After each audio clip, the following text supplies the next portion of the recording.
Asambleísta Mauro Andino.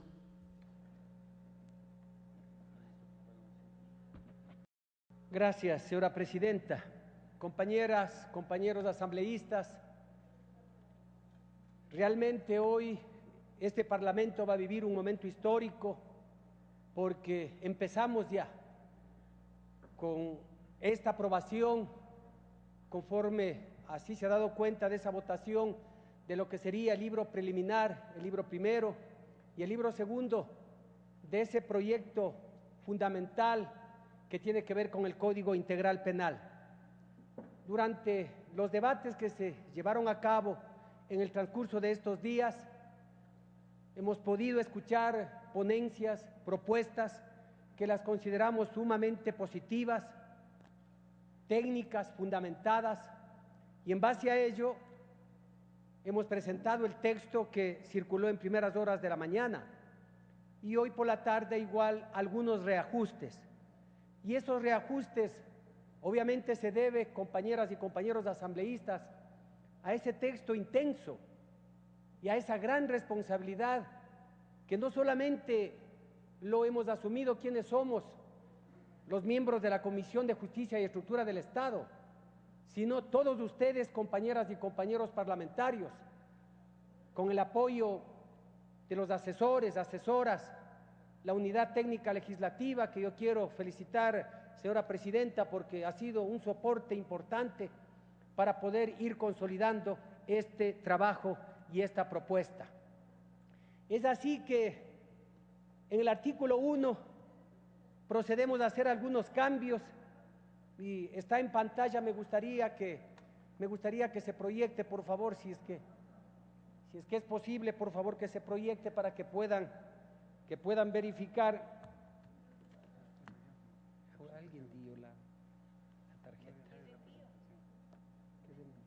Alguien dio la tarjeta. Tenga, aquí está. Se va a proyectar para que ustedes puedan ir observando. Por ejemplo, en el artículo 1, cuando hablamos de la finalidad, lo que hemos incluido o hemos reestructurado es la frase que dice establecer el procedimiento para el juzgamiento de las personas.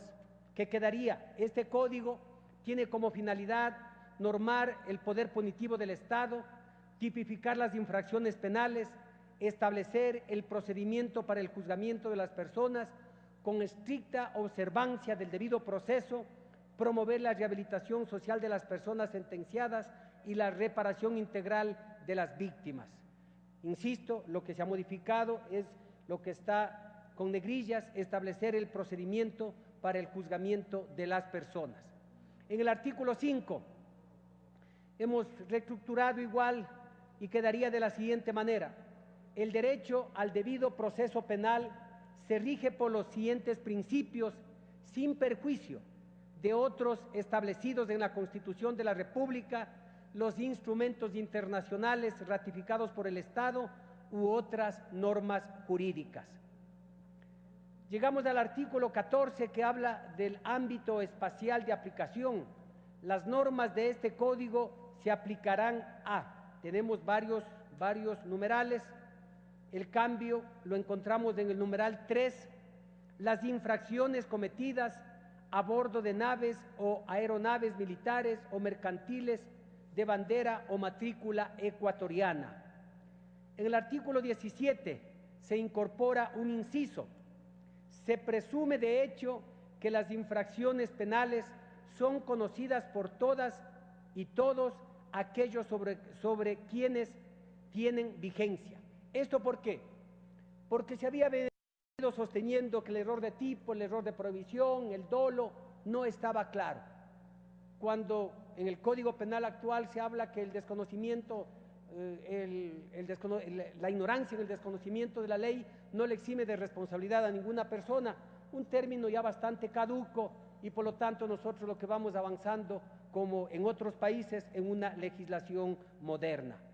En el artículo 80 se elimina el agravante y se deja como circunstancia autónoma la reincidencia, que dice: se entiende por reincidencia la comisión de un nuevo delito por parte de la persona que fue declarada culpable mediante sentencia ejecutoriada.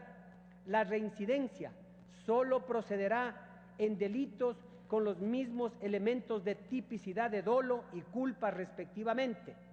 Si la persona reincide, se le impone la pena máxima prevista en el tipo penal incrementada a 1/3. Luego tenemos el artículo 63, expulsión y prohibición de retorno al territorio ecuatoriano para personas extranjeras. Aquí hemos recibido sugerencias, propuestas de nuestros compañeros hermanos migrantes que saben lo que significa estar en otros países.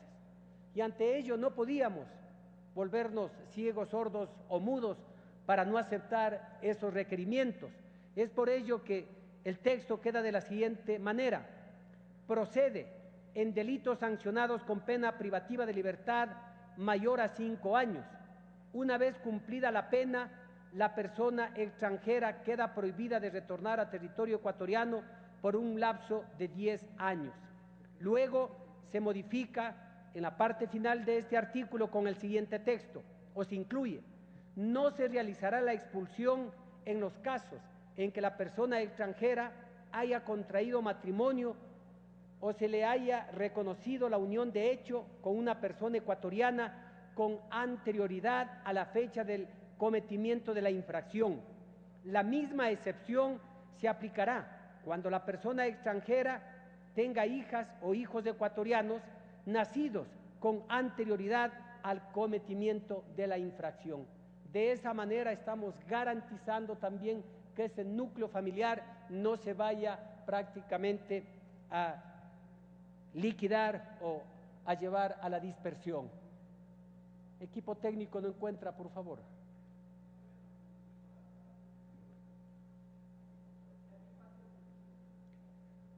El artículo 70, suspensión de la licencia para conducir. La suspensión de autorización o licencia para conducir cualquier tipo de vehículo dura el tiempo determinado en cada infracción de tránsito. Es decir, lo estamos aclarando, porque como está en el texto que hoy se refiere al 69, no era sumamente claro. En el 77, prescripción de la pena. La pena se considera prescrita de conformidad con las siguientes reglas. Tenemos varias reglas y llegamos a la tercera. Las penas restrictivas de los derechos de propiedad prescriben en el mismo plazo que las penas restrictivas de libertad o las penas no privativas de libertad cuando se impongan en conjunto con estas. En los demás casos, las penas restrictivas de los derechos de propiedad prescriben en 5 años. En el artículo 81, el genocidio. Qué difícil, qué complicado, compañeros y compañeras, no les puedo negar, buscar una redacción la más adecuada, sujetándonos al ordenamiento constitucional, legislación comparada, jurisprudencia, fallos, para tratar de englobar lo que significa en verdad este tipo de delito. Y hemos creído pertinente determinarlo de la siguiente manera: genocidio, la persona que de manera sistemática y generalizada y con la intención de destruir total o parcialmente a un grupo nacional, étnico, religioso o político, será sancionado con pena privativa de libertad de 26 a 30 años y multa de 5.000 a 10.000 salarios básicos unificados del trabajador en general por cualquiera de los siguientes actos. 1. Matanza de miembros del grupo. 2. Lesión grave a la integridad física o psicológica de miembros del grupo. El resto queda similar como se encontraba o se encuentra en el artículo 80. Luego tenemos el artículo 82, etnocidio. Esto fue otro dolor de cabeza. Llevamos a cabo ejercicio de varias definiciones, cambiábamos, retomábamos, investigábamos y fue bien complejo, bien complejo. Esperemos que en verdad aquí esté sintetizado lo que significa etnocidio. La persona que de manera deliberada sistemática y generalizada destruya total o parcialmente la identidad cultural de pueblos en aislamiento voluntario, será sancionado con pena privativa de libertad de 16 a 19 años, de 16 a 19 años. Es decir, se está incrementando inclusive con relación a lo que se encuentra hoy vigente. El artículo 146 habla del homicidio culposo por mala práctica profesional. Sobre este tema, días anteriores aquí en el Pleno, la mayor parte de asambleístas dedicaron su tiempo a hablar sobre la negligencia médica, la mala práctica médica o la mala práctica profesional. Igual en foros, en entrevistas, se tergiversaba, se decían cosas que en verdad no era ni fue la intención de la Comisión de Justicia y Estructura del Estado hacerlo.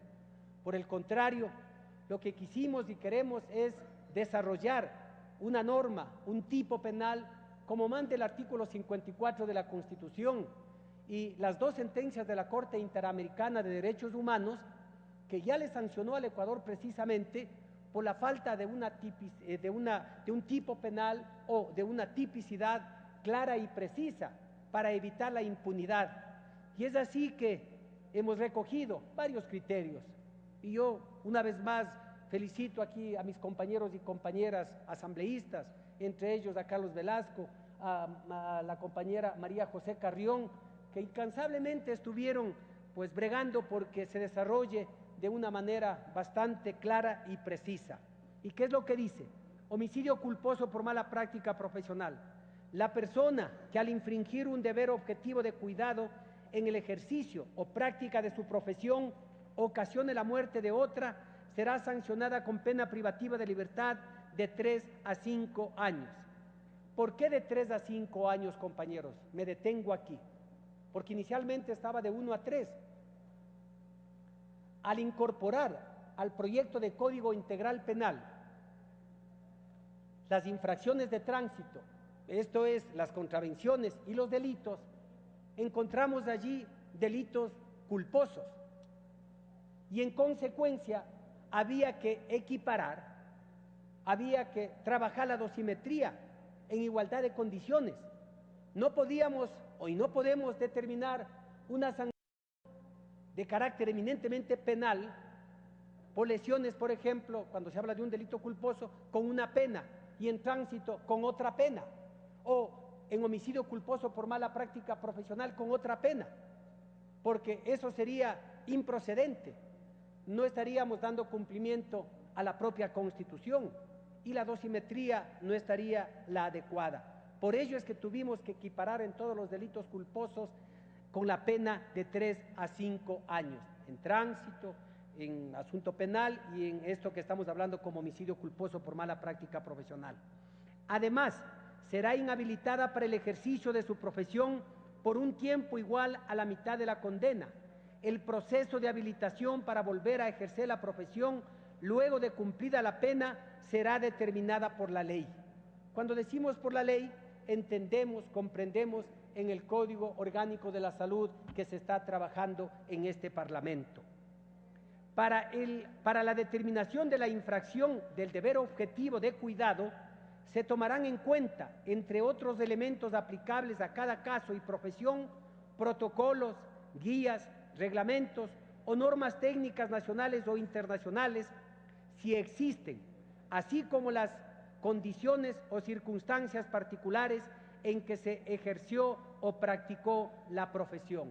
Con este texto yo aspiro y espero haber satisfecho lo que los familiares de las víctimas han pedido a este Parlamento: justicia, que se sancione a ciertos profesionales de la salud que incumplen con su deber, pero también garantizar los derechos de una manera clara de los profesionales de la salud y de todos los profesionales a los que hace referencia el artículo 146. El artículo 150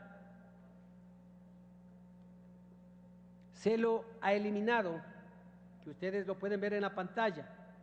El artículo 152, cuando habla de lesiones, dice que la persona que lesione a otra será sancionada de acuerdo con las siguientes reglas.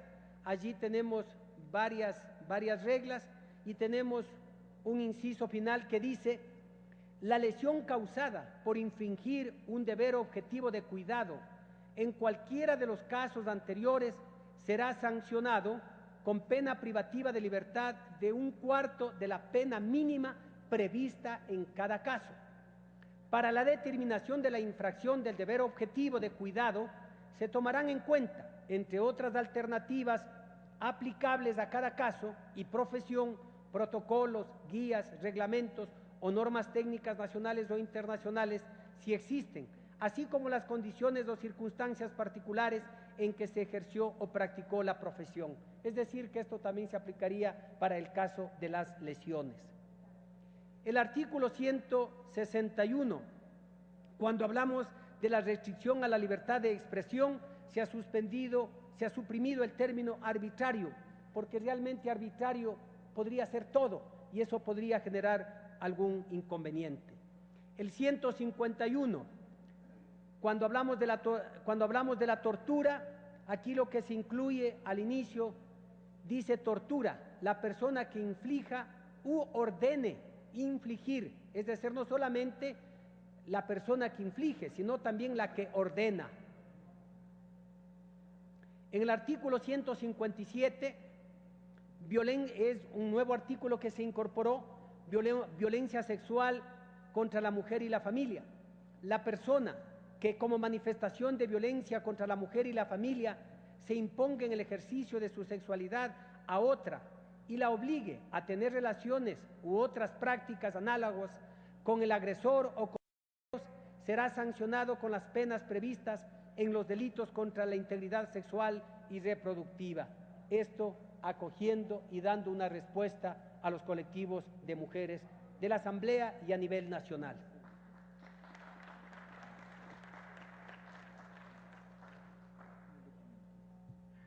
El artículo 162 habla del secuestro y en el texto se señalaba la persona que fuera de los casos autorizados en el ordenamiento jurídico. Eso como que generaba a lo mejor una confusión o como que se lo podía interpretar de una manera muy diferente a lo que queríamos señalar. Es por eso que hoy precisamos: la persona que prive de su libertad, retenga, oculte, arrebate o traslade a un lugar distinto a una o más personas en contra de su voluntad, será sancionada con pena privativa de libertad de 5 a 7 años. El 170, corrupción de niñas, niños y adolescentes. Un derecho fundamental que debemos seguir protegiendo y garantizando y darle guerra a aquellos que atentan en contra de los derechos. Sí, es del 170 en el que consta, hoy es del 171, porque algunos artículos se han